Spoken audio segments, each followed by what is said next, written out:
Bonjour à tous, je vois que le nombre de participants commence à augmenter. On va attendre quelques secondes, minutes pour que l'ensemble des participants se connectent.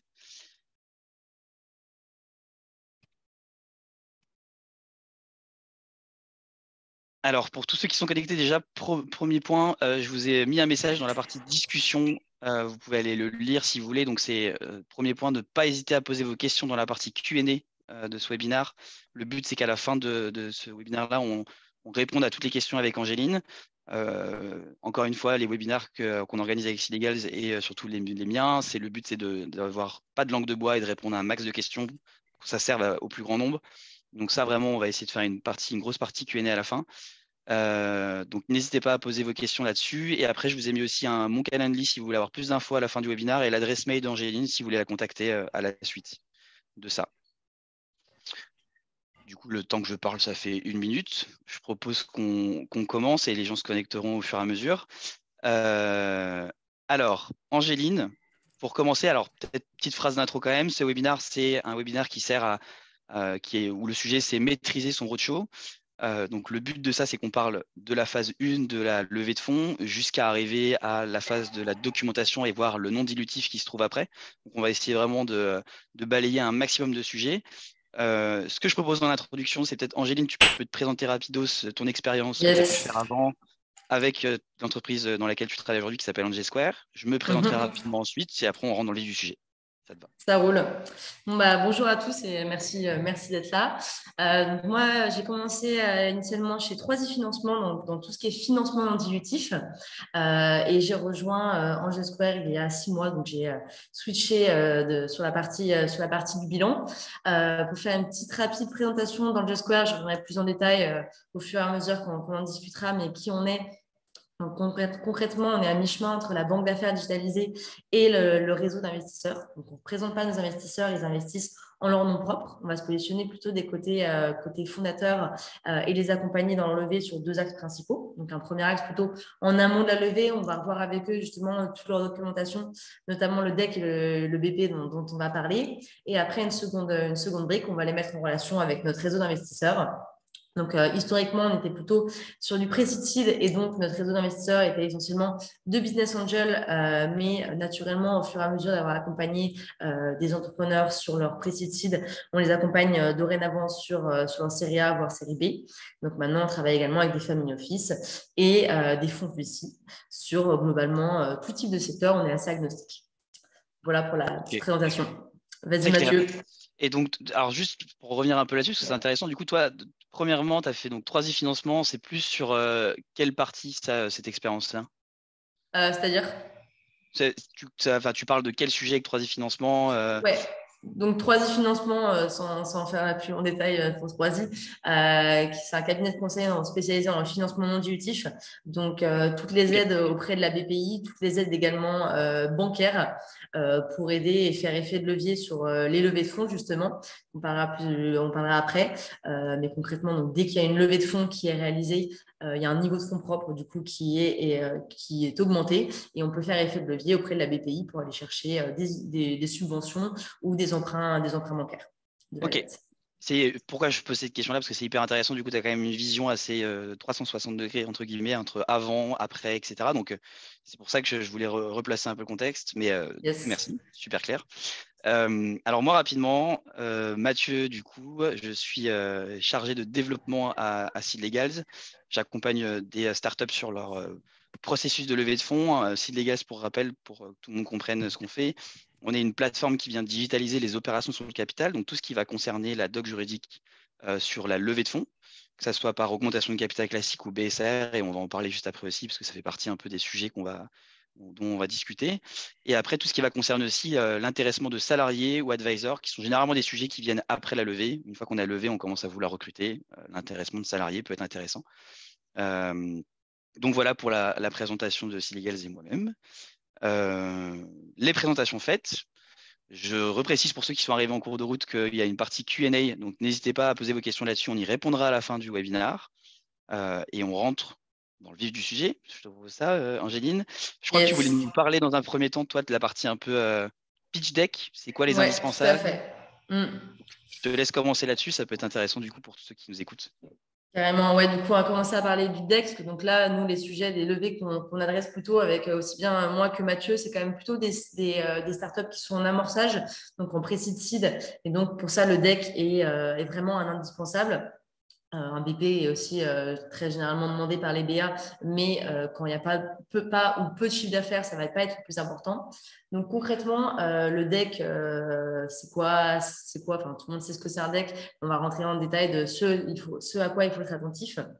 Donc déjà, il faut être conscient qu'un investisseur, quand il va avoir un deck dans les mains, un BA, il va passer en moyenne 5 minutes. Ce qu'on aime bien dire, c'est qu'il va regarder un deck entre 2 arrêts de métro et voilà. Donc il faut qu'en un arrêt de métro, il a compris concrètement ce que fait la boîte et qu'il n'ait pas envie de dropper. En fait, c'est surtout ça l'intérêt, c'est réussir à capter l'attention de l'investisseur.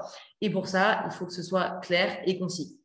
Un BP de 40 pages, ça va faire chier tout le monde concrètement. Donc, s'ils ont des questions après plus en détail, vous allez faire un call et justement, ça va être l'intérêt aussi de réussir à susciter l'intérêt de l'investisseur, mais il faut que ce soit concis, quoi. Il n'y a pas une structure type, vraiment des règles, un codage spécifique à un deck. Moi, ce que j'aime bien, qui est clair et qui fonctionne bien si on ne sait pas trop par où commencer, c'est de faire une première slide de présentation avec le nom de la boîte, etc. Une seconde slide plutôt avec la problématique, la genèse. Concrètement, qu'est-ce qui fait que tu as créé cette boîte? Après, une slide plutôt sur le produit. Donc, comment justement j'ai réussi à répondre à ce problème. Là, le produit, il va être plus ou moins détaillé selon le type de boîte. J'entends par là, si c'est une boîte vraiment très technique, qui a un produit voilà, super tech, il va falloir rentrer plus en détail dans le produit, bien comprendre, bien vulgariser, démocratiser quand même le produit pour que ça parle à des investisseurs qui sont pas forcément avertis sur le sujet. Si c'est une boîte plutôt qu'on appelle communément d'exécution, qui est en fait une boîte sur laquelle il n'y a pas forcément une grosse tech, ça va être par exemple une DNVB, mais où c'est la traction qui va être plus importante, on va moins rentrer en détail par exemple dans le produit. Voilà. Ensuite, une autre slide plutôt donc, sur le business model, bien montrer du coup, même si le produit n'est pas forcément lancé et que le business model va peut-être évoluer, que ce soit clair. En lien direct, l'attraction à date. Donc, s'il y a des prévisions, c'est quoi va être quoi le prévisionnel financier à horizon 3-4 ans? Ça ne sert à rien de faire un prévisionnel à horizon 10 ans. T'en sais rien en tant qu'entrepreneur et les investisseurs savent que t'en sais rien. Donc, voilà. Le marché, une slide sur le marché, bien montrer que le marché est important, que tu réponds vraiment à un problème qui va pouvoir être utilisé par beaucoup de personnes et que ça ne concerne pas 10 personnes sur Paris concrètement. Voilà. Ensuite, une roadmap éventuellement du coup aussi bien du coup technique que qu'est-ce que tu envisages de faire en termes de strat, etc. Voilà, une roadmap qui s'adapte vraiment à ton produit. Enfin, une slide du coup sur ta levée et les objectifs. Voilà, ne pas mettre, il y en a souvent qui mettent une fourchette de levée. Si tu mets une fourchette entre 500 et 1 million, ça fait un peu vague. Donc, il vaut mieux mettre un montant qui est plus facile à obtenir. Voilà, par exemple, si tu hésites entre 500 et 1 million, il vaut mieux que tu mettes 500 000. Parce que si jamais, du coup, tu as des BA qui sont intéressés pour 500 000 et que finalement, en fait, tu arrives si t'arrives pas à ton résultat, si tu arrives à un montant moins important, ça n'envoie pas un super bon signal pour les investisseurs. Ils vont se dire, ah, finalement, il n'a que la moitié de l'argent sur le tour de table. Concrètement, il ne va pas réussir à faire tout ce qu'il avait prévu parce qu'il n'a pas tout l'argent. Donc, finalement, voilà, ça envoie un mauvais signal. Donc autant faire un montant vraiment minimum entre de ce que tu as besoin. Si tu arrives à avoir plus, c'est bien mieux. Mais au moins, tu as atteint le minimum. Ouais, c'est ça. On a tendance à conseiller plutôt à sursouscrire. Et ce qu'on dit souvent aussi, c'est que l'argent attire l'argent. Donc, il y a un peu l'effet de si ton tour est rempli hyper rapidement, les gens ils vont se dire waouh, en fait, ta boîte, elle est top. Et du coup, tu as plus de chances, on va dire, d'avoir plus d'argent, quoi. Voilà. Voilà pour le deck. Et du coup, en dernière slide, une slide sur les founders. Voilà, se présenter rapidement qui est, la team. J'allais venir justement. J'ai 2 questions qui me viennent à l'esprit là sur ce que tu viens de dire, qui est hyper intéressant, hein, c'est que le deck, du coup, tu résumes très bien, mais c'est accrocher l'investisseur et après, il rentrera dans le détail du BP s'il veut vraiment investir. Mais globalement, c'est ça. Tu as parlé de roadmap. Mhm. Roadmap, roadmap sur 3 ans, roadmap sur 6 mois, roadmap sur 1 an. C'est quoi Ouais. un peu ce que tu observes, toi? Bah, par rapport à justement, vraiment roadmap, comme je disais, ça dépend vraiment de ton produit. Si tu es sur un produit super tech, j'ai tendance à conseiller à faire une roadmap plutôt à horizon de 24 mois maximum. Ok, Montrer, tu fais une timeline avec, OK, on a lancé le MVP à cette date-là, on a lancé ça, on va lancer la V1, il y a cette nouvelle brique qui va s'implanter également, etc. Si tu es sur un produit plutôt avec une stratégie marketing hyper avancée, tu peux plus montrer, OK, on a atteint tant d'users ici. Là, on va faire cet événement qui va nous permettre d'attirer potentiellement ça. Voilà. Donc, plutôt, ça va vraiment dépendre de ton secteur. C'était, comme je disais, sur du tech ou sur l'exécution. Mais sur une roadmap, déjà, pour que ce soit lisible. Si tu fais un truc à 10 ans, concrètement, tu vas avoir des mini-points sur une phrase, on va rien comprendre. Mais ouais. 24 mois, en général, c'est pas mal, quoi. Et même si, et là, peut-être pour revenir sur l'exemple de la tech, par exemple, parce que c'est ce qui lève aujourd'hui quand même principalement. Bon, il y en a d'autres, hein, mais c'est quand même un secteur qui lève beaucoup en France. Mhm. Donc, tu parlais de briques, produits, etc. Même si tu n'as pas forcément déterminé encore, par exemple, je sais pas, je dis n'importe quoi, tu es dans la phase où tu es en train de créer ton MVP, tu es en train de faire des bêta testing avec tes utilisateurs, tu sais pas vraiment quelle fonctionnalité tu vas prendre en priorité sur ton app, tu es en train de les tester pour voir du coup quelle est la fonctionnalité qui règle le max de problèmes. Mais tu peux par exemple dire dans ta roadmap, voilà, la sortie du MVP, la bêta testing s'arrête ici, la V1 commence ici, avec des fonctionnalités encore non connues, ou alors il faut quand même que tu aies une idée derrière la Non, il tête. faut que tu aies une idée. Bah, déjà, déjà c'est quand même dur de lever avant un MVP. Les Ouais, investisseurs, bah, ils ont besoin quand même de preuves, à moins que tu aies déjà un top founder et tu as monté des super boîtes. Et là, du coup, un PowerPoint, ça suffit, les mecs qui te suivent. Si malheureusement, c'est pas ça, va falloir au moins que tu aies un MVP. Pour ça, tu vas d'abord essayer d'injecter un peu de capital social, choper une BFT, éventuellement, si tu peux, aller apprendre un petit peu de Friends and Family à côté. Mais concrètement, si tu sais pas trop où tu vas, bah, du coup, les investisseurs en face vont pas capter où tu vas parce que tu en es que toi-même, tu ne sais pas. Et ça va être compliqué, quoi. Donc, ok, j'ai envie de dire que même si limite, tu sais pas exactement, fais genre tu sais, quoi. ok, très clair. Très clair. Et au moins, ça permet aussi de tester, voir un peu le retour des BA. Ouais, non, je suis pas d'accord avec toi, cette fonctionnalité sera pas la bonne. Ouais, ça peut être, si tu restes justement avec des mecs qui sont experts sectoriels, qui ont une connaissance vraiment du milieu, ils peuvent également te donner ton avis et te dire, en fait, je pense que c'est pas du tout dans ce sens-là que tu devrais le faire. Déjà, tu n'arriveras pas, ça va être trop compliqué ou ça va te mettre trop de temps, etc. Ok, trop clair. Et là, tu as fait Ouais. la bonne passe en plus avec. Tu as dit si tu as un top founder dans ton équipe, avec un PowerPoint, tu peux lever. C'était le dernier point que tu as émis. Ça, c'est un truc que généralement j'appuie vraiment parce que moi, c'est les retours d'investisseurs que j'ai eu. C'est l'équipe qui est quand même hyper importante. Mhm. Qu'est-ce que tu montres dans la présentation de l'équipe? C'est la formation de chaque personne, c'est quoi les compétences en interne. Ouais, euh, bah déjà ça dépend, on va dire, de l'âge des founders. Typiquement, s'ils sont sortis d'école, bah tu vas pas trop, tu vas pas raconter qu'il a fait un stage de 3 mois chez Decathlon pour vendre des tentes. Ça, tout le monde s'en fout, quoi. Mais il faut, bah si, c'est un peu cliché des fois, mais et ça peut être un débat, mais si tu viens d'une top école, on va pas se mentir quand même, des fois c'est quand même plus simple. Donc généralement, ce qu'ils font, c'est tu mets l'école, tu mets quand même généralement les entrepreneurs ont déjà une expérience professionnelle, donc tu montres ça. Et vraiment pour les associés, tu peux mettre une petite phrase si besoin. Ça sert à rien de marquer comment tu t'es rencontré. On s'est ouais, rencontré au bar, on a été sympa, j'ai trouvé sympa, et du coup voilà, ça tu le dis plutôt à l'oral. Et dans la team, bah, tu mets plutôt, ça sert à rien de détailler chaque formation de chacun de c'est les tes rôles plutôt, quoi. ouais voilà, c'est ça. Mais ton alternant, tu vas pas raconter toute sa vie non plus, quoi. Ok. Et Effectivement, tu mets est-ce plutôt que le tu rôle. mets. Tu as dit un truc intéressant, top école, pour donner info. Nous, on vient d'école de commerce de Rennes. Bon, pas du tout une top école, je pense. Ça le devient, mais bon, pas encore. C'est en gros HEC, enfin les grosses écoles de commerce ou les grosses écoles d'ingénieurs. Là, tu les mets, mais le reste, est-ce que tu les mets? Ou alors, ça sert Si, à rien. si, bah, enfin, si tu mets quand même, effectivement. Ouais, tu mets quand Pas même. Ok. dénigrer Rennes. Et, Non, mais et j'avais un autre point, mais je l'ai oublié, que tu as dit juste avant. C'est pas grave, passons à autre chose.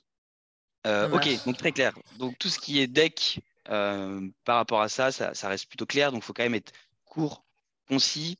que ça soit compréhensible pour tout le monde et que du coup, ils comprennent en 5 minutes, pour résumer en gros, c'est quoi l'activité de la boîte, c'est quoi l'équipe, c'est quoi ta roadmap et combien tu lèves, pourquoi tu lèves. Voilà. Voilà, c'est ça.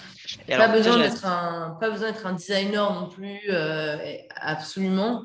Mais il y a quand même, n'hésitez pas à aller regarder d'autres decks, c'est quand même assez facile à trouver pour voir un petit peu si vous n'avez pas trop, on va dire, les codes d'un deck, parce que faut que ça soit un minimum quand même agréable à regarder, on va dire. ouais, ok, très bien. Et c'est marrant parce que j'ai fait un webinaire avec une personne il y a un mois de ça à peu près, un peu moins. Ouais. Et en fait, c'était une BA aussi, et elle me disait que par exemple, pour lever des fonds, il ne faut pas juste dire j'ai besoin de recruter. Comment qu'est-ce que tu intègres dans le Mm. fait, voilà, je veux lever tant Bah, et tu j'ai links besoin en de ça. fait à pourquoi tu as besoin de recruter. Typiquement, tu vas dire j'ai besoin de recruter un dev. Bah, ok, c'est bien beau, mais pour faire quoi? Donc, il faut vraiment linker en mode en lien avec ta roadmap, en lien par exemple ma stratégie marketing. Je veux aller à l'étranger. Bah, du coup, pour ça, il va falloir que je recrute des country managers, etc., quoi. Ok, très clair, trop bien. Faut montrer que tu as un vrai besoin et que tu ne lèves pas juste parce que tu entends que sur LinkedIn que c'est cool de lever et Ouais, que tu vas pouvoir recruter les gens. Il faut vraiment que tu réfléchisses bien avant de lever, justement, établir ta stratégie financière. Concrètement, il va me falloir combien d'argent à horizon 12 mois sur une précise seed. On va plutôt réfléchir sur des horizons comme ça et en fonction de ça, calibrer bien tes besoins de financement. ok, très clair. Si vous avez des questions sur la partie deck, n'hésitez pas à les poser, on y répondra à la fin. Euh, le deuxième sujet dont tu voulais parler, Angéline, et qui est autant important, c'est le BP, je crois. Ouais, c'est ça. En site précide, c'est pas autant important. Ça dépend quel type de boîte. Des fois, on accompagne typiquement des boîtes en medtech qui sont encore à l'état de POC, etc.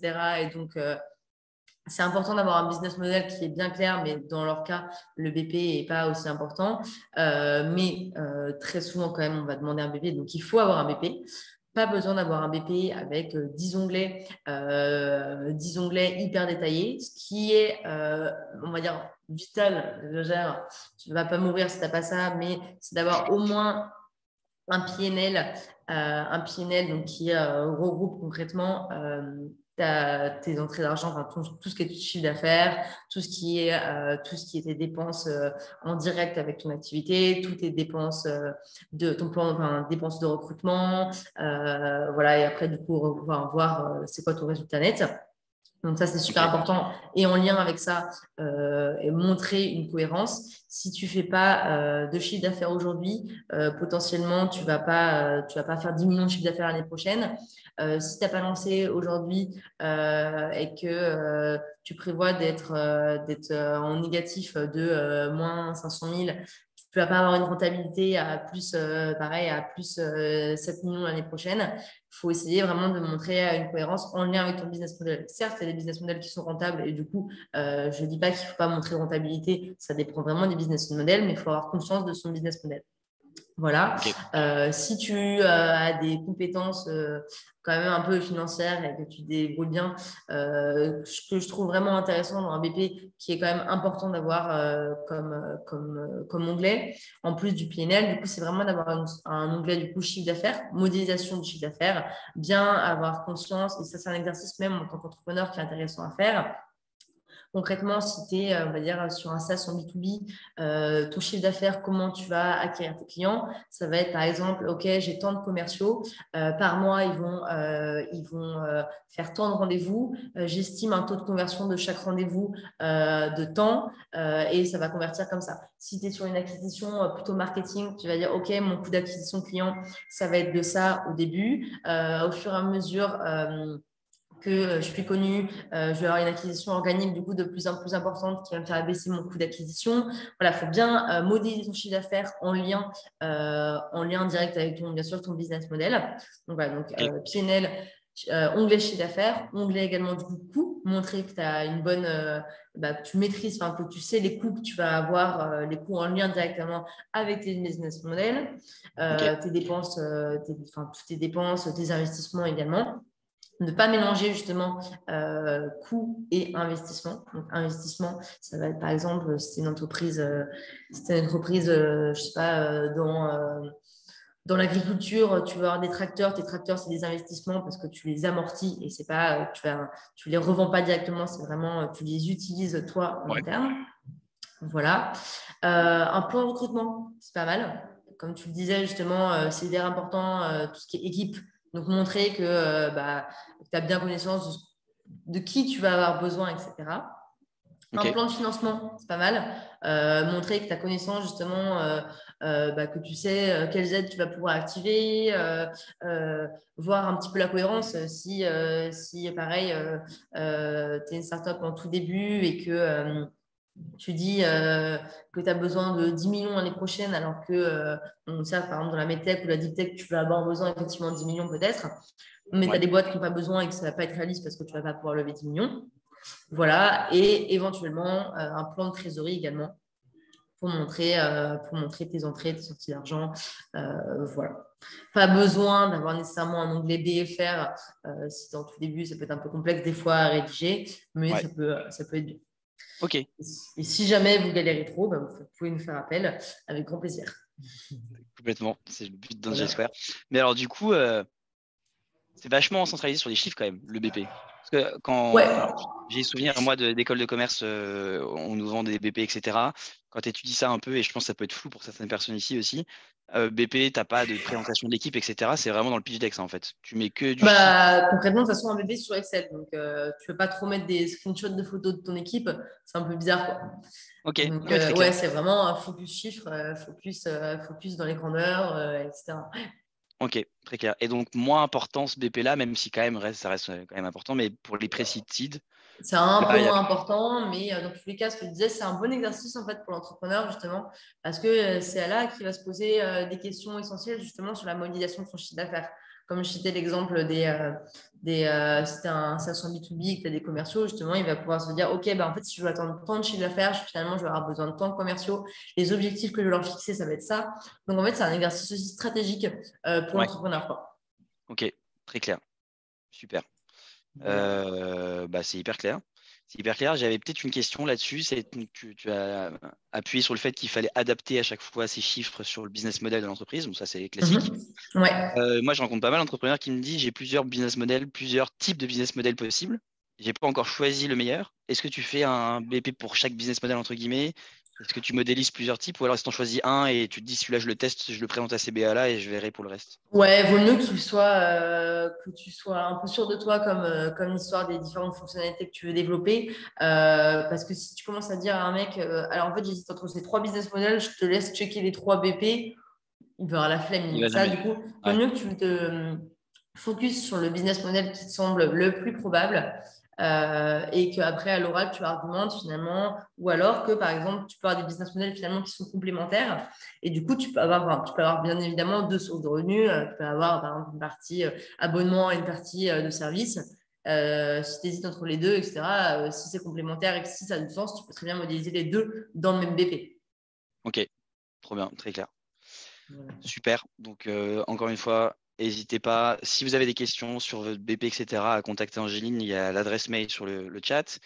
Parce que c'est ce que Angel Square fait et ils le font très bien. Dernière partie que tu voulais discuter un peu, c'est la partie contacter les investisseurs. Ouais, tout à fait. Ça, c'est hyper intéressant aussi. En vrai, c'est un des sujets majeurs de comment les contacter, comment s'organiser, etc. Donc, vas-y, je te laisse. Ouais. Déjà, c'est savoir, selon ton tour de table, à qui tu vas t'adresser. Si tu vas lever un tour de 300K, tu ne vas pas aller contacter tous les fonds VC de la planète parce que ça va pas, ça va être trop tôt pour eux. Après, ça, je mets un petit warning parce que des fois, quand tu sais que tu es sur un secteur hyper porteur, que tu vas relever à horizon pas longtemps derrière, ça peut être intéressant en fait de te faire connaître auprès des fonds quand même et ils peuvent te dire reviens nous voir plus tard, voilà. Mais ça va concerner par exemple si tu as un projet à impact. je prends un exemple, et que tu contactes des fonds à impact, ça peut être pertinent. Faut essayer il y a des fonds qui sont généralistes, certes, mais il faut essayer de cibler et de pas. Voilà, le but vraiment, c'est pas d'adresser ton deck à la terre entière. Et pareil pour les VA, ça sert à rien d'installer un robot sur LinkedIn et de contacter la terre entière. Limite, tu peux un peu cramer ton deal en faisant ça. L'exemple qu'on prend souvent, c'est si tu as un appartement et que tu es là, tu restes pendant 6 mois à être visible sur tous les portails d'agences de toute la Terre, au bout d'un moment, tu vas te demander c'est quoi un petit peu le hic et ça peut envoyer quand même un mauvais signal. Donc, c'est essayer de cibler, ne pas faire du volume, essayer de bien cibler et commencé à les cibler quand tout est prêt. Parce que concrètement, on va te demander ton deck et ton BP après. Si tu leur dis, ah bah en fait, euh, c'est pas encore prêt, je reviens vers vous, tu perds un peu du temps, tu fais des allers-retours et du coup, tu fais perdre du temps aux deux. Donc, il faut que tout soit prêt. Et pareil, il y a des timings, on va dire, en termes de momentum pour les contacter. Si, par exemple, ton MVP va sortir dans 3 semaines, ça sert à rien de contacter maintenant. Il vaut mieux attendre 3 semaines parce qu'en fait, c'est pareil. Ils vont te dire, bah, reviens me voir en 3 semaines pour me faire une démo de ton MVP. Tu perds du temps un petit peu. Donc, pareil, c'est un lancement d'un produit, que tu sais que tu as une campagne qui va te ramener plein de chiffres d'affaires, bah, ça va être beaucoup plus vendeur d'adresser des business angels en disant, bah, je fais tant de chiffres, j'ai réussi à atteindre ça, ça, ça. Et c'est beaucoup plus sexy, on va dire, du coup, à présenter que si tu n'as rien. Donc Ok. voilà, et être bien prêt du coup sur ton pitch, que ce soit fluide. Pareil, le pitch du coup, pas plus de 10 minutes. Être capable également de faire l'exercice avec et sans deck. Personnellement, moi, quand je demande aux investisseurs de me pitcher, je préfère qu'ils me pitchent sans deck parce que c'est beaucoup plus fluide, il y a moins de récitation. Ok. Donc voilà. Et du coup, pareil, quand tu es dans le pitch, bien dire le montant, ne pas avoir peur de dire le montant que tu vas chercher. Et aussi, et ça ce sera une parfaite transition avec toi, bien préciser directement si tu cherches à lever en equity, en BSAR. Parce que dans l'un des deux cas, ça peut freiner les investisseurs. On va voir pourquoi, notamment avec toi. Mais voilà, autant le préciser le plus tôt possible. Comme ça, tout le monde est au courant. Ok. Très clair. Voilà. Euh, Simplement sur cette partie-là, je reviens. Après, je dirais sur la partie BSR, levée de fonds, c'est important aussi de bien comprendre la différence. Mais la plupart des questions que j'ai, c'est ciblé très bien, mais qui? Comment on sait c'est qui ces personnes-là? Est-ce que tu as des méthodes, des tips, des trucs à dire là-dessus? Moi, j'ai tendance à dire que des BA, ça peut être n'importe qui en soi. Ça peut être des Ouais, membres c'est de... ça. Les BA, en fait, c'est un peu difficile de cibler vraiment parce qu'il y a des BA que tu peux savoir qui ont l'habitude d'investir dans tel secteur. Mais il y a quand même une dimension affective, on va dire, dans les business angels. Je sais pas, je vais te dire. Imagine, tu adresses un problème qui vient solutionner une telle ou telle maladie. Si dans l'entourage de Business Angel, il y a sa grande-tante qui est atteinte de cette maladie, forcément, il va avoir une dimension qui va l'intéresser. Donc, c'est plus ciblé des Business Angels. Tu peux néanmoins quand même, et même aussi, en fait, ce qui peut être intéressant avec les Business Angels, c'est d'avoir des feedbacks. Donc, en fait, tu peux essayer de regarder dans tes concurrents ou dans les boîtes qui sont dans les mêmes secteurs que toi, auprès de qui ils ont levé. Et donc, Ok, et même du coup, au-delà de récolter du feedback, eux, après, pourront te réadresser. Voilà. Et sinon, si tu sais pas, du coup, voilà, après, du coup, il y a également, du coup, c'est le rôle des leveurs de t'aiguiller et de t'orienter vers qui contacter. Parce qu'effectivement, c'est quand même, tu sais pas forcément qui contacter, quoi. ouais, très clair. Et après, contacter, comment les contacter? Est-ce que c'est via Ouais. LinkedIn, par mail, Ouais, vaut mieux trouver leur nom concrètement sur LinkedIn et après essayer de trouver leur adresse mail. Il y a pas mal de logiciels où tu peux trouver l'adresse mail parce que tu auras un taux de réponse quand même qui sera plus intéressant par mail. Ok, Concrètement, ils sont sollicités énormément sur LinkedIn. Donc, je pense et bien personnaliser ton message parce que si tu envoies un message hyper générique, hyper lambda, tu as un taux de réponse qui va être quand même beaucoup moins ouais, important et faire concis. Pareil, comme le deck. Euh, concis. Faire concis et pas raconter toute ta vie en détail. Trop bien. Parce que par exemple, pour donner un exemple d'originalité qui peut vous faire ouvrir des portes, French Doers, donc je ne sais pas si vous connaissez, mais qui sont des entrepreneurs qui sont actifs sur LinkedIn aussi. Ils ont montré il y a quelques jours, je crois, comment ils avaient contacté leur premier invité. Alors, c'est des invités pour vraiment la partie, on va faire des événements avec eux, mais bref, ça peut être aussi une idée pour les investisseurs. Ils envoyaient une carte postale avec le type de l'événement avec un QR code, donc ce qui donne envie de scanner le code. Une fois que c'est fait, ça active directement ensuite le pitch deck. Ça peut être par exemple une idée de manière de les convaincre. Je sais Ah, pas ça, si pour ça, le coup, je suis pas fan. Nous, on n'est pas toi, fan t'es pas fan. quand tu n'as pas le deck qui s'affiche directement, que tu as une action supplémentaire, même si ça va, il n'y a pas trop de taf à faire. Ça peut être relou. Donc, à Ouais, double ok. tranchant. À double tranchant. Ça peut interpeller, et voilà, et ça peut être en mode. Déjà, Ok, les investisseurs, sans faire de généralité non plus, c'est pas forcément les plus jeunes, on va dire. Et ouais. du coup, ça peut être un peu plus Ouais, avec classique. QR code, Ils veulent etc. Ok. voilà. Ok, bon, ça peut être à double tranchant, très bien. Ok.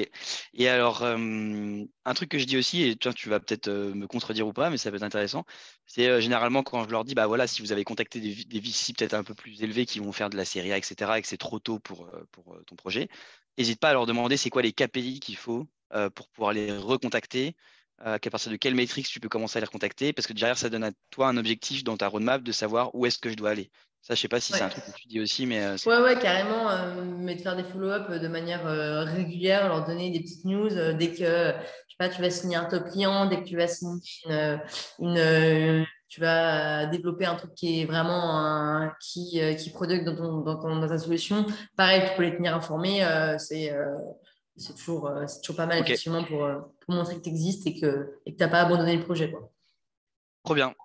Super. Donc là, on a vu si on fait un peu la chronologie de ce webinaire-là, la première partie qui est de l'organisation, entre guillemets, sur la préparation du roadshow et la mise en contact avec des investisseurs. Un point que Angéline a dit juste avant, et je te remercie pour la transition, c'est la différence entre le BSR et la levée de fonds. Ça, c'est des sujets qui sont ultra importants à bien déterminer en amont de rentrer en contact parce que bah, ça peut faire perdre du temps déjà à l'investisseur si au final on veut faire du BSR et qu'il n'aime pas le BSR. Ça peut faire perdre du temps aussi à d'autres investisseurs si on dit qu'on veut faire une levée de fonds et inversement le BSR. Donc le but, c'est d'être clair dans sa tête, d'avoir une stratégie assez fournie là-dessus. Et ça, si Legals vous aide à la mettre en place. Rapidement, moi j'aime bien expliquer ça comme ça, de manière très très facile, pour que vous compreniez un peu la différence entre le BSR et la levée de fonds. Levée de fonds aujourd'hui, c'est quoi? C'est j'ouvre un compte d'augmentation de capital dans une banque, qui est la banque de l'entreprise généralement. Euh, je lève par exemple 300 000 euros. Je vais attendre d'avoir les 300 000 euros sur ce compte d'augmentation de capital. En parallèle, je vais négocier tout ce qui est term sheet, pacte d'associés, etc., etc. Une fois que toute la doc est signée et qu'on a reçu tous les fonds, on reçoit les fonds sur le compte en banque. Ça, c'est une levée de fonds. Ça peut prendre X ou Y temps. Ça dépend en fait des interlocuteurs que vous avez en face et comment vous gérez la chose. Euh, Ça, c'est une levée de fonds. La différence avec le BSR, c'est quoi? C'est que on va pas attendre d'avoir l'ensemble des montants dans un compte d'augmentation de capital qui est un compte séquestre, de signer plein de documentation pour ensuite les avoir. Le BSR, en fait, on va faire un contrat par investisseur. Donc ça, c'est le premier avantage entre guillemets du BSR, c'est que si demain j'ai un investisseur qui est prêt à mettre 30 000 euros dans mon entreprise, je vais pouvoir faire un contrat de BSR pour cette personne-là. Et cette personne-là, je vais recevoir l'argent directement sur le compte de l'entreprise. Et pas besoin d'attendre d'avoir les 300 000. Ça, c'est le premier avantage. Deuxième avantage, on ne va pas négocier tout ce qui est term sheet, pacte d'associés. Pas maintenant en tout cas. Pourquoi? Parce que l'investisseur ne va pas rentrer tout de suite au capital, mais il va rentrer de manière différée lors d'un événement déclencheur futur qui est généralement une prochaine levée de fonds ou la vente de l'entreprise, mais c'est généralement une levée de fonds. Il y a deux types de conversion de BSR. C'est soit la levée de fonds, soit la date butoir. Et ça, je vais en parler un peu plus en détail après dans le BSR. Et voilà, donc ce qu'il faut retenir, c'est qu'il n'y a pas de négociation de term sheet ou de pacte d'associés parce que en fait, l'investisseur rentre pas tout de suite au capital, il rentre de manière différée lors de la prochaine levée de fonds, en même temps que les gros VC, par exemple. Ça peut être dans le cas où, par exemple, je fais un seed en BSR et après une série A en levée, et donc tout le monde rentre dans la série A. Est-ce qu'il y en a souvent qui négocient quand même ton cap et ton floor et ton discount? Ou Pour le BSR, Ouais. ouais, ça arrive quand même qu'il y ait de la négociation. Ça fait partie du jeu. Euh, Moi, j'ai tendance à dire que plus le cap est large et le floor bas, donc plus le tunnel est large, entre guillemets, plus tu auras de chances que la prochaine levée soit comprise entre le cap et le floor. Et la négociation se fait principalement sur la décote. Parce qu'en fait, bon, bah, une fois que tu t'es mis d'accord avec, par exemple, un investisseur leader sur le cap et le floor, et je reviendrai après pour la définition de ces termes-là, mais il n'y a que la décote qui va jouer, en fait. Et la décote, elle est Mhm. facilement justifiable. Tu peux dire de manière très simple à un investisseur qui rentre en série A, par exemple, donc qui va voir les BSR se convertir. dire, bah voilà, cette personne-là a eu une décote de 30% parce qu'elle m'a apporté du réseau, parce qu'elle a investi au bout de 2 semaines et pas au bout de 6 mois, etc., etc. Et qu'elle a investi peut-être aussi un montant un peu plus élevé que d'autres BA. Donc, du coup, Donc, il y tu a peux faire des décodes personnalisés sur le même tour de table? Ouais, il y a deux écoles en fait. Moi, j'ai Ok. tendance à dire qu'il faut être hyper clair Ouais. dans ça, c'est-à-dire que ça dépend ce que tu as ton objectif. Est-ce que c'est une problématique de cash, donc c'est hyper rapide, donc tu as une timeline importante, et donc là, tu peux faire une décote plus importante si tu investis maintenant, moins importante si tu investis dans 2 mois, et encore moins importante si tu investis dans 6 mois. Ou alors, tu as une problématique de cash, tu as besoin de lever plus, donc là, tu peux faire une problématique, enfin une justification de si tu mets 50 000, par exemple, tu as une décote de 30, 40 000, décote de 20, etc. Et au moins, c'est clair, c'est des règles fixes pour chaque BA, il n'y a pas de négociation possible. J'ai tendance à dire que c'est mieux comme ça, c'est les mêmes règles pour tout le monde, et comme ça, c'est clair pour les prochains aussi qui rentrent. Ça roule. Mais alors, juste pour terminer sur la différence BSR levée de fonds, donc là, on a vu, c'est donc pas de négociation de term sheet, etc. C'est beaucoup plus rapide, le BSR. Et enfin, donc ça rentre à un événement déclencheur futur qui est une levée de fonds ou à la date butoir. Donc voilà, ça c'est les deux différences, on va dire. Donc c'est pas un mécanisme qui est mieux que l'autre. C'est deux choses bien différentes. Ça dépend des interlocuteurs que vous avez en face. Ça dépend du montant que vous avez levé aussi. Ça dépend dans le phase dans lequel vous êtes. Et on peut mixer les deux. Ça, c'est une question que j'ai souvent aussi. On peut faire du BSR avec certains BA, puis ensuite faire la levée de fonds et les BA rentrent dans cette levée-là. Donc ça dépend vraiment de la situation qui est la vôtre. Donc ça, c'est la différence entre BSR levée de fonds. Donc BSR, peut-être définition aussi pour que tout le monde comprenne, bon souscription d'actions d'accord d'investissement rapide. Comme ça, tout le monde est au clair là-dessus. Euh, donc là, je voulais rentrer dans le détail du BSAR rapidement. On a parlé juste avant, et c'est une bonne transition de cap, de floor, de décote. Euh, Dans le BSR, il y a certains termes clés qui sont ultra importants. Je les schématise et j'essaie de les vulgariser pour que tout le monde comprenne. La valorisation cap dans un BSR, c'est la valorisation qui vient protéger l'investisseur. La valorisation floor, c'est la valorisation qui vient protéger l'entrepreneur, l'entreprise. Et la décote, c'est comme les soldes, on va dire, pour les vêtements, c'est une décote sur le prix de l'action lors du prochain tour, ce qui permettra à l'investisseur d'avoir un peu plus de parts lorsqu'il convertira. Globalement, c'est ça. Le but, c'est quoi? C'est que, par exemple, aujourd'hui, si je donne un exemple concret, je veux lever 500 000. Je veux lever 500 000 euros. J'ai une valorisation pré-monnaie que je vise avec ce tour-là de 1,5 million, par exemple, pour 20% du capital. D'accord. Et donc, du coup, ou même c'est 25% du capital. Donc là, on est à 1,5 million de pré-monnaie. Et ben, je vais faire du BSR avec, par exemple, 100 000 euros de BA qui m'ont déjà dit qu'ils étaient chauds d'investir, mais je n'ai pas encore trouvé les 500 000 et j'ai besoin de cash. Et vu qu'on a parlé de la levée de fonds avant, il va falloir avoir l'ensemble du montant pour la valider. Là, au moins, avec les BSAR, je peux déjà intégrer des BA qui m'ont déjà validé le montant. Donc, par exemple, on peut se baser sur la valorisation pré-monnaie qu'on a déterminée juste avant des 500 000 et donc derrière de mettre un cap et un floor qui va entourer cette valorisation-là qu'on vise. Typiquement, on a parlé de 1,5 million pré-monnaie, on peut mettre un cap à 3 millions et un floor à 1 million par exemple. Un exemple. Hein. Voilà. Et donc du coup, le montant de la prochaine valorisation lors de la levée de 500 000 sera compris entre le 3 et le 1 parce qu'on a visé une valorisation de 1,5 million en pré-monnaie. Et donc là, à ce moment-là, les investisseurs R qui rentreront à ce tour-là auront une décote de 20% en moyenne sur le marché français aujourd'hui. Et donc là, au moins, on a tout cadré, tout est nickel. Si jamais, pour vous donner un exemple sur le cap et le floor, imaginons que le montant de la prochaine levée n'est pas de 1,5 million, mais de 6 millions. Et vous avez mis un cap à 3 millions. Les investisseurs R rentreront à 3 millions. Inversement, du coup, si vous avez une valorisation du prochain tour qui est par exemple de 500 000 et vous avez mis 1 million en floor, ils convertiront à 1 million et ça vous évite d'être trop dilué. Voilà globalement Et dans le le cas fonctionnement. où du coup tu fais un premier tour de BSR et que dans les conditions tu le convertis que si tu fais par exemple une levée supérieure à 1 million, si jamais du coup tu souhaites relever entre-temps et donc concrètement tu refais un second tour de BSR avant Ouais. de devenir equity, tes conditions généralement de cap et de floor, est-ce qu'elles changent ou c'est les mêmes et c'est juste le discount qui varie? Ça, c'est un peu en fonction de la négociation aussi avec les investisseurs. Moi, j'ai Ok. tendance à dire que c'est bien plus clair si tout le monde rentre à la même valo. Après, il y a des investisseurs qui vont quand même négocier. Bah ouais, sur 6 mois après, tu peux te dire quand même, j'aurais bien un La valeur a avantage. augmenté, Pour, c'est ça. Et en fait, tu as différentes manières. Effectivement, s'il y a un laps de temps quand même où tu as quand même créé du produit, tu as quand même créé de la valeur et du coup, la valorisation de la société a quand même augmenté, tu peux quand même changer la valorisation parce que là, c'est justifiable, entre guillemets. Les investisseurs qui rentreront au prochain tour comprendront et du coup, même la levée de fonds que tu vas faire ensuite va plus se baser sur la valeur que tu auras fait de ton dernier BSR que sur les premiers. Et ça, c'est compréhensible en soi. Donc Mhm. là-dessus, ça peut changer, ça peut modifier. De toute manière, ce qu'il faut se dire, c'est qu'un contrat avec un investisseur de BSR, c'est un contrat sous seing privé.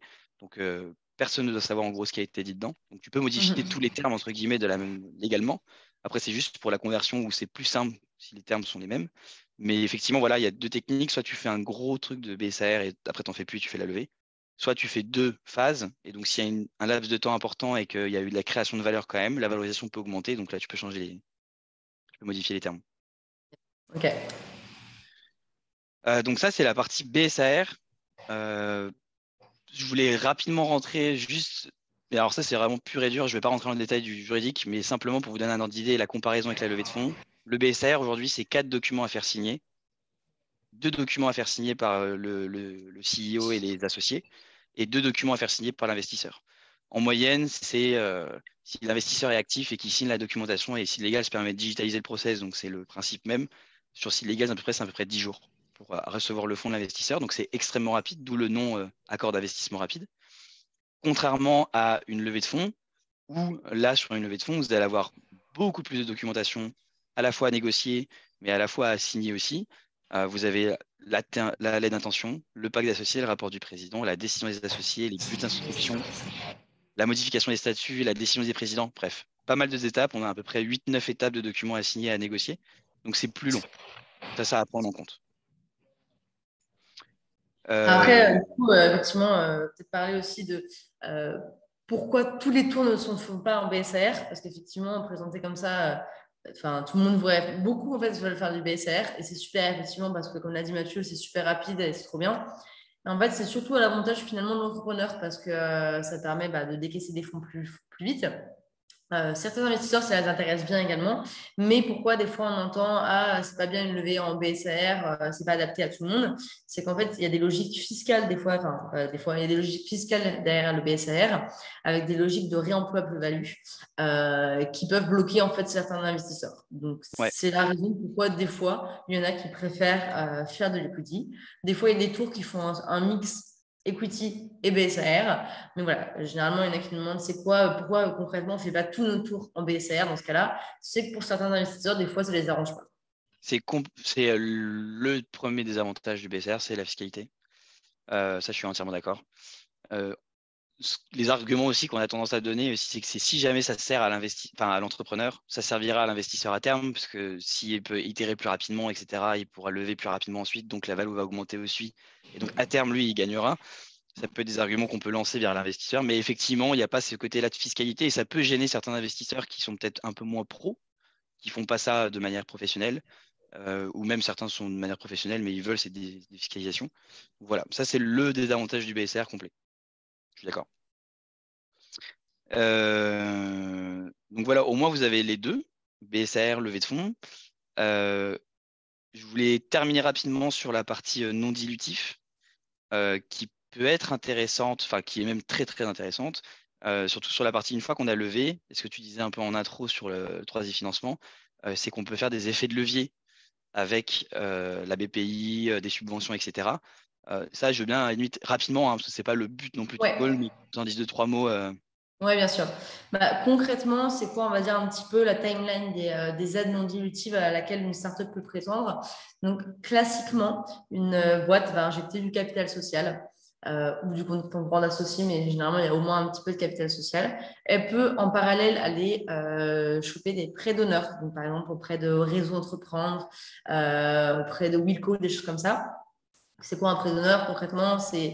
Et comment ça se matérialise dans une liasse fiscale? C'est de l'argent qui va être prêté et qui va être remboursé avec un différé généralement de 12 mois à taux zéro. Voilà, c'est un prêt d'honneur que tu garantis à rembourser, qui rentre en compte courant associé, c'est-à-dire que ça augmente ce qu'on appelle les fonds propres et quasi-fonds propres, ce que regarde la BPI. Donc concrètement, la BPI, elle va regarder ton montant total de fonds propres et quasi-fonds propres et peut te verser des aides en fonction à hauteur de ce montant de fonds propres et quasi-fonds propres. Donc classiquement, on va dire, l'entrepreneur, il va arriver, il va injecter, ils vont être deux avec son associé, voilà. Ils vont injecter tous les deux 15 000 cas de capital social. Donc à deux, donc ils auront 30. Ils vont du coup pouvoir demander à la BPI, parce qu'ils ont un projet innovant, prétendre à une BFT, qui est une subvention de 30 000 euros. Comment tu obtiens ce type de financement? Il faut justifier les dépenses, montrer que tu as des dépenses techniques par exemple, sur 12 prochains mois, qui sont une fourchette au moins de 50 à 60 000 euros de dépenses. Et en fait, du coup, ils viennent te donner la moitié de ces dépenses-là en subvention. Je ne vais pas rentrer dans les détails, Ouais. mais voilà, donc c'est la première subvention. Et après, dès que tu vas faire une levée, généralement, tu peux refaire pareil, montrer des dépenses et en fait, on te rembourse soit en subvention, soit après sur les plus gros montants, généralement, c'est plus de la dette, mais de la dette ou de l'avance récupérable qui est du coup, comme son nom l'indique, on t'avance de l'argent et tu le rembourses avec un différé et tu as un taux qui est zéro. Voilà, donc tu as plein d'aides qui sont différentes, qui sont là pour financer. Généralement, il faut tout le temps que ce soit quand même une boîte qui a un fonds de tech. Et après, tu as des aides au développement commercial, si tu t'étends à l'étranger, etc. Tu as plein d'aides différentes. Voilà. Ce qu'il faut retenir, c'est qu'il faut se renseigner dès que tu lèves des fonds, dès que tu injectes du capital social dans ton entreprise. Généralement, tu peux faire un effet de levier auprès de la BPI. Exactement. Et là, il y a des entreprises qui s'en occupent très bien. 3i Financement, on parle aussi d'Eldorado. Nous, c'est notre partenaire aussi avec Seedlegals. Donc, ils s'occupent très, très bien de ces sujets-là. Donc, il ne faut pas hésiter vraiment à les contacter sur cette partie-là, puisque ça peut vraiment être game changer un peu pour la boîte aussi, pour avoir un peu plus d'argent. Si vous avez des questions, je peux également du coup vous y répondre. Si vous avez des questions du coup à la fois sur du equity et du dilutif, je pourrais répondre aux premières questions et après voilà, répondre au moins dans un premier temps. Eh ben, il nous reste 13 minutes. On passe aux questions-réponses. Je crois que j'en ai vu 2-3 passer. Donc, le but, c'est qu'on puisse y Yes. répondre. Alors, j'ouvre tout ça. Hop. Donc, la première question que je vois, c'est si un entrepreneur se présente seul au moment du pré-seed, il est encore en recherche de cofondateurs, notamment pour la partie technique et produit, comment c'est perçu par l'investisseur? C'est la question de solo founder Sur le et fondeur. j'ai pas toutes les compétences en interne. Mhm. Ça, c'est. Ouais, Je te laisse y répondre. bah vas-y, j'y réponds. On va pas se mentir, c'est pas le meilleur signal qui est vu. Généralement, ils aiment bien qu'il y ait deux personnes et des profils qui sont complémentaires. Donc, c'est quand même mieux vu d'être deux associés et deux associés voilà, comme complémentaires. Mais bon, bah, des fois, on est solo founder et on se débrouille très bien. Donc, voilà. Pour répondre à la question Ouais. de manière franche, c'est mieux vu d'être à deux, voire trois. Ça sert à rien non plus d'être cinq au bout d'un moment, voilà. Mais c'est mieux vu d'être deux. Après, malheureusement, enfin pas malheureusement, mais si tu es tout seul dans les faits, bah, va quand même t'adresser à des investisseurs, faut pas que ce soit bloquant, pas que tu te dises, ce ne sera pas un no-go nécessairement, quoi, du tout. Exactement. Et moi, j'ai tendance à dire, mais oui, il faut que tu prouves que tu as les compétences en interne. Si tu es seul et que tu sais faire plus ou moins tout ce que tu as besoin pour pouvoir créer ton MVP, par exemple, lancer ton truc et après tu recrutes, là, il n'y a pas forcément de problématique, entre guillemets. Bon, ça va être un peu bloquant, mais voilà. Si tu arrives à montrer tout ça. Après, tu as aussi la technique et ça, il y en a beaucoup qui le font, d'avoir des advisors qui te conseillent sur les compétences que tu n'as pas forcément. Là, j'ai tendance à dire qu'il y en a qui ajoutent des advisors, mais qui ne sont pas au capital. Ça peut être aussi mal vu de ce point de vue-là. Et on en a déjà parlé dans les précédents webinaires, mais il faut qu'ils soient intégrés au capital. Il faut qu'on sente qu'ils fassent partie de l'équipe et que ce ne soient pas des advisors qui sont juste là parce que, OK, ils sont prêts à mettre leur tête sur un PPT. Mais le but, c'est aussi qu'ils participent vraiment à l'activité de l'entreprise. Donc, je ne sais pas, par exemple, vous êtes commercial et vous n'avez pas de. Vous avez une agence qui vous fait de la partie CTO et que vous avez un advisor qui a une expérience de CTO dans une boîte. Bah là, OK, on peut se dire, OK, bon, il sait ce qu'il fait, il a déjà payé l'agence, la boîte se développe. Voilà, ça peut être un élément qui est important. Et aussi, quelque chose que je trouve qui est important, c'est que si tu es solo founder, il faut montrer que tu as quand même une capacité à déléguer. Ça peut faire peur de se dire, OK, il est solo founder parce qu'il veut tout gérer, parce que voilà. Mais du coup, est-ce qu'il va réussir à du coup déléguer des tâches? OK, ouais, Voilà, trop bien. j'ai eu ce cas de figure. Non, mais trop bien. Next J'espère que question. Alexander, on a répondu à ta question. Next question, ouais, c'est question concernant le deck. Conseillez-vous de prévoir un second deck plus détaillé, un deck approfondi dans le cas où le deck 5 minutes plaît? Ouais, moi je conseille. C'est pas mal, effectivement. Il y en a beaucoup qui le font, où tu rentres plus en détail dans ta slide produit, surtout par exemple dans ta stratégie. C'est surtout les slides en fait, qui prennent le plus de place et que tu as tendance à effectivement réduire quand tu veux être concis. Mais ouais, je trouve que c'est effectivement c'est assez pertinent de le faire.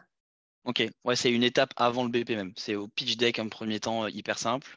C'est intéressant, je t'envoie la détaillée, puis Forcément, après. avant BP, c'est parce que comme je vous disais, BP, en fait, c'est vraiment orienté chiffres. Donc, Ouais, c'est différent. En fait, c'est vraiment complémentaire. C'est pour rentrer plus en détail vraiment dans le produit, quoi. ok, très clair. Voilà. Donc à conseiller, Nicolas. N'hésite pas à le Voilà. faire. Comment évalues-tu la valorisation d'une boîte en pré-seed seed? Alors ça c'est. Ça, c'est vraiment la question qui revient super souvent. Euh, bah, déjà, ça dépend si c'était en BSR ou en equity. Ça dépend si c'était aujourd'hui ou si c'était il y a 3 ans. Ouais, Mais concrètement, il n'y a pas d'histoire de multiples d'ARR ou de multiples de chiffre d'affaires ou d'EBITDA quand tu es sur du précide. Tu vas plutôt utiliser la méthode des comparables. Tu vas regarder concrètement des boîtes dans le même secteur que toi, à traction à peu près globalement égale, à combien elles sont. Voilà. C'est c'est ça. généralement ça. Si tu es dans un secteur où il n'y a aucun comparable parce que tu es Mark Zuckerberg et tu inventes une nouvelle boîte, bah là, tu as la bonne vieille technique du produit en croix aussi, mais ça, c'est de la négociation, c'est vraiment une technique pour avoir une idée de qu'est-ce que tu aimerais diluer, c'est quoi la valorisation globale que tu aimerais avoir en fonction du montant que tu lèves. Et après, c'est de la négociation avec les investisseurs. Moi, j'ai tendance à dire quand même que ça se négocie quand même, ça dans les discussions, non? Ouais, c'est ça. Après, il faut que tu aies quand même une idée de ta valo parce qu'on va te la demander. Par exemple, si tu as un fonds en fait, qui va être en lead sur ton tour, généralement, la valo elle va être décidée par ce fonds. Ouais, Plus, enfin, la négo va se faire un peu avec ce fonds. Et les BA, tu vas leur dire, bah, écoutez, à tel fonds, on s'accorde sur cette valo-là. Est-ce que ça voulait rentrer à cette valo-là? Mais effectivement, la technique du produit en croix fonctionne quand même parce que généralement, classiquement, sur un premier tour de table, les entrepreneurs se diluent entre 10 et 20%, quoi. ouais, c'est ça. Mm. C'est ça, et c'est pour ça que j'ai tendance à dire, en fait, en précide, quand tu es vraiment au tout début, la valorisation, c'est vraiment anecdotique, entre guillemets, parce que tu as, zéro chiffre d'affaires. Enfin bref, C'est tout ça. le monde sait que ça va être un truc qui sera faux, potentiellement, mais c'est en gros, Ouais. qu'est-ce que tu vas viser plus tard, quoi. En fait, t'es pas trop en mesure de force tant que ça sur du précide. Ouais, Donc, des fois, il y a des entrepreneurs qui sont limite réfractaires à lever et se disent bah non, j'ai pas envie de me diluer autant. Mais concrètement, ce qu'on a envie de dire, c'est ta valo de départ. Tu vas avoir plein de tours de table ensuite. Enfin, c'est pas c'est ta valo de sortie. Il y a possibilité de te relever entre temps, etc. Il faut que tu aies conscience des fois que bah, en fait, si tu n'as pas l'argent, tu vas pas pouvoir avancer. Et du coup, bah, dans tous les cas, tu vas pouvoir rien faire. ouais, Donc, faut pas se montrer fermé aux négociations avec les investisseurs sur la valo, quoi. c'est clair. J'espère qu'on a répondu à ta question. Bah tiens, très bonne question, j'allais te la poser en plus. Comment on se relue? Ça, c'est une négociation avec les investisseurs. S'ils acceptent de se relever, enfin, c'est vraiment qu'une histoire de négo. Ouais, c'est tu leur rachètes leur part et tu Ouais, reprends. c'est ça. Ouais, c'est ça, ouais. Mm, mm, Donc bah après, il faudra le cash pour pouvoir acheter les parts. Ça dépend de la mm, valorisation du coup, si c'est en série B, C, là ça commence à être un peu élevé, mais ouais, ok. mm. La dernière petite question que je vois qui est si le MVP est physique mais qui n'a pas encore été mis en prod, peut-on, au moment de lever des fonds, offrir un prototype 3D montrant les fonctionnalités du futur produit? Bah, déjà, logistiquement parlant, ça peut être un peu compliqué. Si tu veux offrir un prototype en 3D, si ton investisseur n'est pas forcément présent dans ta ville, Euh, voilà. Mais oui, effectivement, c'est un produit tangible. C'est quand même intéressant. Ça peut être intéressant. Et même, je crois que 3D, il voulait dire logiciel, non? Si je me Ah trompe ouais, pas. 3 dimensions ah, en mode peut-être. sur l'écran et on peut bouger la chose, Ouais, etc. ouais, bah oui, oui, effectivement, dans ce cas-là, effectivement, ouais, pourquoi pas. Mais de toute façon, de toute manière, tout ce qui est ouais, sous format vidéo, ouais. Mais tout Ouais, ce ouais, qui bah dans est ce cas-là, ouais, ouais, effectivement, c'est déjà bah, tout ce qui est qui apporte le plus d'informations possible, qui renseigne le plus et qui montre que tu as avancé un petit peu, c'est intéressant tout à fait. ouais, complètement. Je suis d'accord là-dessus. Il n'y a pas d'autres questions, je crois. Je vérifie la partie Q&A. me semble pas non plus. Ah non, on est bon. On est bon, on est Dans bon. le timing. On est bon dans le timing aussi.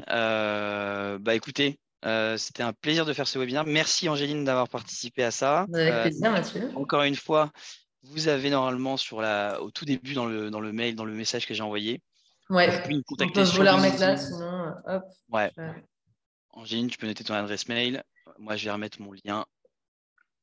Si vous voulez avoir plus d'infos, n'hésitez pas à prendre un rendez-vous, soit avec Angéline, soit avec moi. Et puis voilà, on se tient au courant. Mais merci à tous d'avoir participé. Merci beaucoup. Allez, bonne journée à tous. Au revoir. Salut, Ciao. bye.